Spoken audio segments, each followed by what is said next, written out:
सुशील कुमार, जी हां, आज सुशील कुमार के बारे में बात करेंगे। टू बी मोर एग्जैक्ट उस मामले के बारे में बात करेंगे जो फिलहाल पूरे देश में सबसे ज्यादा, इनफैक्ट काफी ज्यादा चर्चित है।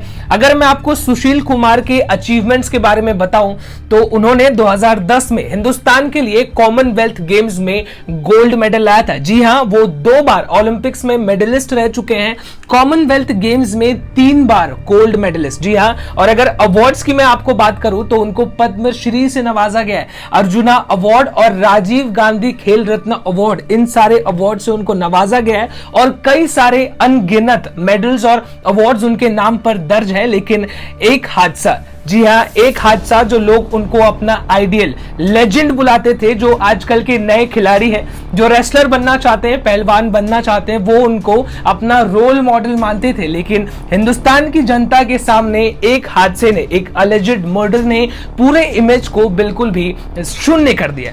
अब मामला क्या है आप सबको ऑलरेडी पता है। रेसलर सुशील कुमार, इनके खिलाफ मर्डर के चार्जेस लगे हैं। रिपोर्ट्स का यह भी कहना है कि उन्होंने खुद अपने दोस्तों के साथ मिलकर यह मर्डर किया है। 23 साल का जवान लड़का सागर धानकर, जिनका मर्डर हुआ है, ये सुशील कुमार के अंडर ही एक टाइम पर सीखा करते थे और एक दिन अचानक से सुशील कुमार ने उनकी जान ले ली, अलेजिडली। अब ये सारी जानकारी तो आपको ऑलरेडी है, तो मैं इस वीडियो में आपको अलग क्या बताने वाला हूं। मैं आपको डिटेल्ड इंफॉर्मेशन दूंगा, कुछ एक्सक्लूसिव न्यूज और सबसे इंपॉर्टेंटली दोनों साइड की बात। ज्यादातर सिर्फ एक ही तरफ की बातें चलाई जा रही हैं, अब आप भी एक तरफ की जानकारी लेकर क्या ही करेंगे। मैं आपको दोनों तरफ की बातें बताऊंगा। मैंने आपको सुशील कुमार के अचीवमेंट्स के बारे में बताया, अब मैं आपको बताता हूं कि सुशील कुमार ने करंटली क्या किया था, वो क्या करते थे, और ये जो दूसरी साइड की स्टोरी है सागर धानकर की, वो क्या करते थे और ऐसा क्या हुआ दोनों के बीच की बात इतनी बढ़ गई और मर्डर तक ये हादसा पहुंच गया। सुशील कुमार के बारे में मैं आपको बताता हूं कि वो अभी क्या करते थे। वो एक बहुत बड़े स्पोर्ट्स पर्सन थे, लेकिन उससे उनका घर नहीं चलता था। उनकी एक प्रॉपर नौकरी थी जो सरकार की तरफ से उनको मिली थी। सुशील कुमार उत्तर रेलवे में सीनियर कमर्शियल मैनेजर थे और एक स्टेडियम है जिसका नाम है छत्रसल, ये वही स्टेडियम है जिसके अंदर ये मर्डर हुआ है। अब सुशील कुमार छत्रसल स्टेडियम के अंदर स्पेशल ड्यूटी ऑन ऑफिसर थे। छत्रसल स्टेडियम के बारे में एक और बात मैं आपको बताता हूं, ये वही स्टेडियम है जिसके अंदर सुशील कुमार और उनके ससुर की दबंगई चलती है। School games federation of India के सुशील कुमार अध्यक्ष भी थे। ये सारी जानकारी जो मैंने आपको दी, ये सुशील कुमार करेंटली ऑफिशियली करते थे।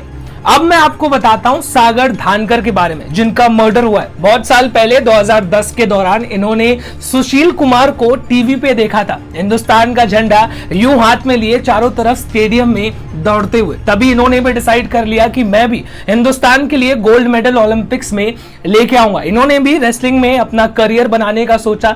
बहुत बेहतरीन खिलाड़ी, इन्होंने इतना अच्छा खेला कि एक दिन सुशील कुमार के अंडर इनको ट्रेनिंग भी मिली। सुशील कुमार ने इनका टेस्ट भी लिया था। इन्होंने नेशनल जूनियर चैंपियनशिप में जीता भी है, कई और सारे देशों में जाके भी रेसलिंग खेली है। इनके पिताजी, सागर धानकर के पिताजी दिल्ली पुलिस में हेड कांस्टेबल है और उम्र बस 23 साल। अब आपने दोनों के बारे में जानकारी ले ली। सुशील कुमार और सागर धानकर, ये एक दूसरे के एक टाइम पे गुरु शिष्य जैसा इनका रिलेशनशिप था, लेकिन अचानक से ऐसा क्या हो गया कि बात इतनी बढ़ गई और मर्डर तक बात चल गई।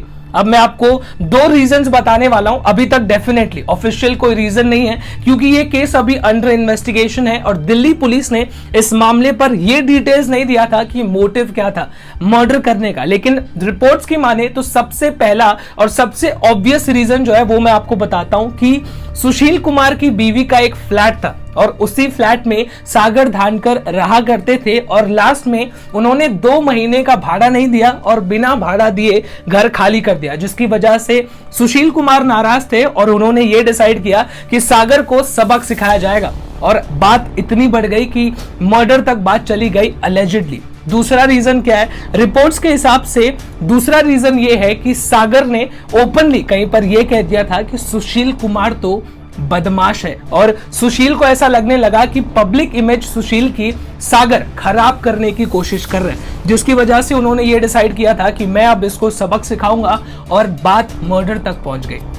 अब ये जानते हैं कि ये मर्डर एक्चुअली में कैसे हुआ था, क्योंकि बहुत सारी जगहों पर लोगों ने अपने अपने वेरिएंट्स बना रखे हैं, लेकिन दिल्ली पुलिस के हिसाब से और कुछ लोगों ने जिन्होंने ये सब होते हुए देखा, उनके हिसाब से सुशील कुमार सागर की बिल्डिंग के नीचे अपने दोस्तों के साथ पहुंचते हैं, या यूं कहें कि कुछ गुंडों के साथ पहुंचते हैं, जैसा आप कंफर्टेबल समझे।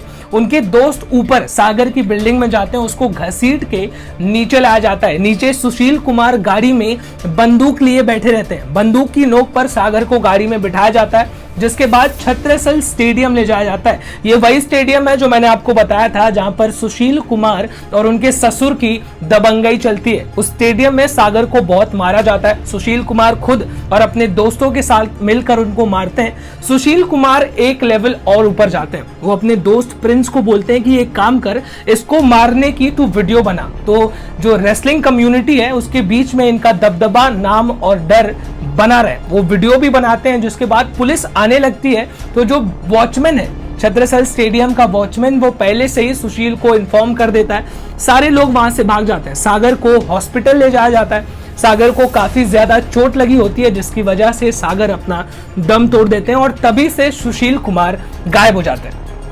इसके बाद पुलिस ने सुशील कुमार के खिलाफ मर्डर का केस रजिस्टर कर दिया। उसको ढूंढने की कोशिश की, लेकिन तब तक सुशील कुमार फरार हो चुके थे। दिल्ली पुलिस ने सुशील के खिलाफ 1 लाख रुपए का इनाम रखा, उनके दोस्त के खिलाफ 50,000 रुपए का। कुछ रिपोर्ट्स का यूं भी कहना है कि सुशील के पास पैसों की कमी थी, जिसकी वजह से उन्होंने अपनी दोस्त जो साउथ दिल्ली में रहती थी उनसे पैसों की मदद मांगी। उनके घर पहुंचे, यहां तक कि उनकी स्कूटी भी लेके चले गए, और ये वही स्कूटी है जिस स्कूटी पे दिल्ली पुलिस ने सुशील कुमार को अरेस्ट कर लिया। उनके दोस्त को भी अरेस्ट कर लिया और तब से ये पुलिस कस्टडी में। सुशील के वकील ने पूरी कोशिश की कि उनको बेल दिलाई जाए, लेकिन पुलिस ने कोर्ट को कन्विंस कर लिया कि इन्वेस्टिगेशन के लिए सुशील की जरूरत है। और तभी पुलिस को पता चला कि उनके पास एक वीडियो है जिसमें सागर को मारा जा रहा है, और ये वीडियो सिर्फ और सिर्फ डर फैलाए रखने के लिए बनाया गया था। अभी फिलहाल इस पूरे मामले पर कोई क्लैरिटी नहीं है, क्योंकि इन्वेस्टिगेशन अभी भी चल रही है। ये प्रूव नहीं हुआ है कि सुशील ने ही मर्डर किया है। अब आगे क्या होता है देखने वाली बात होगी। अब सारी चीजें मैंने आपको बता दी, लेकिन एक चीज अभी भी बाकी है। वीडियो की शुरुआत में मैंने आपको बताया था कि कुछ एक्सक्लूसिव मैं आपको बताऊंगा। तो जो सागर धानकर है जिनका मर्डर हुआ है, वो भी कोई दूध के दूल्हे नहीं है। दिल्ली पुलिस के टॉप मोस्ट गैंगस्टर, जिनके खिलाफ दिल्ली पुलिस ने अरेस्ट वारंट जारी कर रखा है, 2 लाख रुपए का इनाम भी रखा है। बहुत सारे लोगों का ऐसा भी कहना है कि वो गैंगस्टर दुबई से है, दुबई से ऑपरेट भी करते हैं। उनका नाम है संदीप बाला। उस रात जिस रात मर्डर हुआ, संदीप बाला के भांजे और उनके गुंडे, इस गैंग के गुंडे सागर के साथ मौजूद थे। वहीं दूसरी तरफ सुशील कुमार, इनके साथ नीरज बवानिया नाम के गैंगस्टर्स और उनके दोस्त मौजूद थे। जो गाड़ी उस रात आई थी, स्कॉर्पियो हरियाणा की गाड़ी थी, वो गाड़ी भी इन गैंगस्टर्स की थी। पुलिस को उस गाड़ी में एक लोडेड बंदूक मिली और 2 कारतूस भी। तो आप इन बातों से ये समझ सकते हैं कि ना मारने वाला दूध का दूल्हा था, ना मरने वाला। दोनों के ऊपर गैंगस्टर्स का इन्फ्लुएंस था। ऐसा अंग्रेजी में कहा भी जाता है कि कभी भी आपको सक्सेस मिल जाए, मैं आपको बताता हूं, never let success get into your head. जय हिंद।